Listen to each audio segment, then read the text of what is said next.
বাংলার পর আরও একটি আন্তর্জাতিক গণমাধ্যমে সাক্ষাৎকার দিয়েছেন অন্তর্বর্তী সরকারের প্রধান উপদেষ্টা ডক্টর মোহাম্মদ ইউনূস।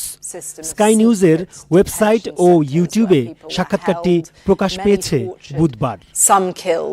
সাক্ষাৎকারে শেখ হাসিনার বিচার, ভারতে অবস্থান, আয়নাঘর ও নির্বাচন সহ নানা ইস্যুতে কথা বলেন অধ্যাপক ইউনূস।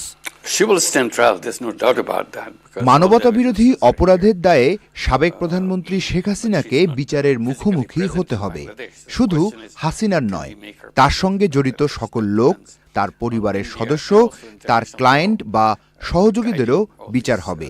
হাসিনাকে ফেরত চেয়ে আনুষ্ঠানিক চিঠি পাঠিয়েছি, কিন্তু নয়াদিল্লি থেকে এখনো কোনো আনুষ্ঠানিক প্রতিক্রিয়া পাওয়া যায়নি।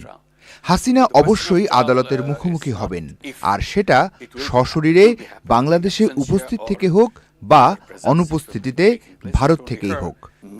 গত 15 বছর ধরে ভিন্ন মতের উপর কিভাবে অত্যাচার নিপীড়ন চালানো হয় তা তুলে ধরেন অধ্যাপক ইউনূস। আয়নাঘরে যা দেখেছি তাতে আমি হতবাক। এটি সবচেয়ে কুৎসিত জিনিস যা আপনি দেখতে পারেন, আপনি অনুভব করতে পারেন বা আপনি পর্যবেক্ষণ করতে পারেন। সাক্ষাৎকারে অধ্যাপক ইউনূস আরও বলেন, অপরাধের সঙ্গে জড়িত মানুষের সংখ্যা এবং পরিসর বেশ বড়, এজন্য কাজ করতে সময় লাগছে।